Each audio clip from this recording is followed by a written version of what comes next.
Hi everybody, this is Ben Sidran, and I'm here to remind you of the great Go Jazz party at Eagle Yotsuya on July 25th. I know you'll want to come and rediscover the great Go Jazz music, and there's no better way to tell you about it than to tell you a little bit about the musicians and the songs. On Go Jazz, we were all about great contemporary players and the art of the jazz vocal, so expect the best of both worlds. She steps into a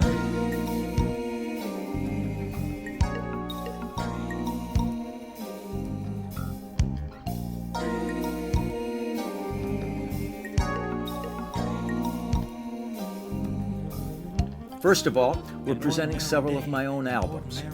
There's Cool Paradise, which featured saxophonist Bob Malik, bass player Billy Peterson, drummer Gordy Knudsen, and keyboard player Ricky Peterson. I remember when we recorded this record in Minneapolis at Princess Paisley Park Studio. We took our time, relaxed, had fun, hung out with the new power generation, even got to watch Prince rehearse for his world tour.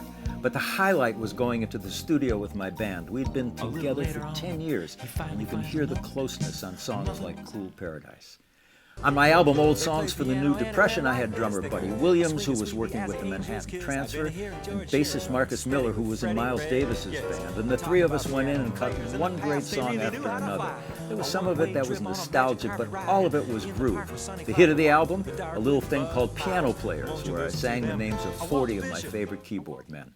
Then there was Bop City, which featured jazz giants Peter Erskine on drums, Eddie Gomez on bass, and Phil Woods on saxophone. A collection of jazz songs that needed lyrics, so I wrote the stories for Miles Davis's Solar and even Coltrane's Big Nick. The feeling in the room was like a party with a purpose, with Phil Woods leading the charge. On the record Mr. P's Shuffle, I wanted to bring together the funky drummer himself, Clyde Stubblefield of James Brown's band, with beboppers like Richard Davis on bass and Frank Morgan on saxophone. The result was historic. Great cats who lived in my neighborhood, and as the song says, it was a sentimental journey. I made Clyde Stubblefield play brushes the whole time, and if you haven't heard the funky drummer on brushes, it's a rush. But of course, we also made many records with other great jazz artists like saxophonist Bob Malik. His Mood Swing was a fantastic project in New York City with Russ Ferrante on keyboards, Robin Ford on guitar, Will Lee on bass.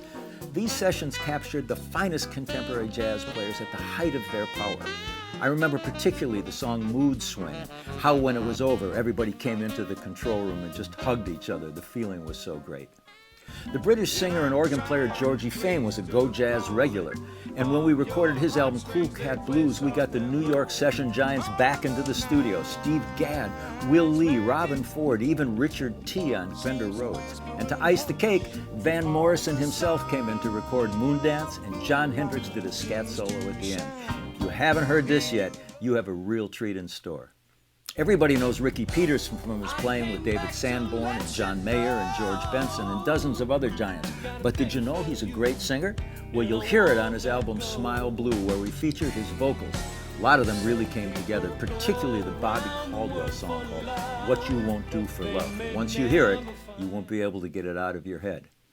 Another treat is the Phil Upchurch album, Whatever Happened to the Blues. We wanted to make a record that showcased the many blues sides of this brilliant guitar player. So we had Oscar Brown Jr., Les McCann, Maceo Parker and the James Brown Horns, Mavis Staples, and many more come in to help. And in the middle of this funky mess, there was Phil Upchurch and his guitar just smiling away. Check out his song, The Tide Keeps Lifting Me. Another Go Jazz project that the Japanese fans have enjoyed over the years is the album Oh by Will Lee. It's hard to say what the most amazing track is, but if I had to pick one, I'd pick the song Drifting because of the amazing Jeff Beck guitar solos. Finally, there's the Spanish-influenced CD called El Cid, featuring Leo Sidran and a band that included Dave Sanborn's keyboard player Ricky Peterson, percussion wizard Mark Anderson, and the legendary bass player Anthony Cox. This record is of particular interest to the Japanese audience because of its warm, sentimental feeling. Just check out the song Home. Go Jazz was a classic experiment during a classic period in jazz, and there was nothing like it. I almost feel like we've all grown up together in this music, and Go Jazz has been the soundtrack to our adventure. So check out the party at Eagle Yotsuya on July 25th, and remember, wherever you go, Go Jazz. I hope to see all my friends in Japan sometime soon. It's a place in your mind, a place you can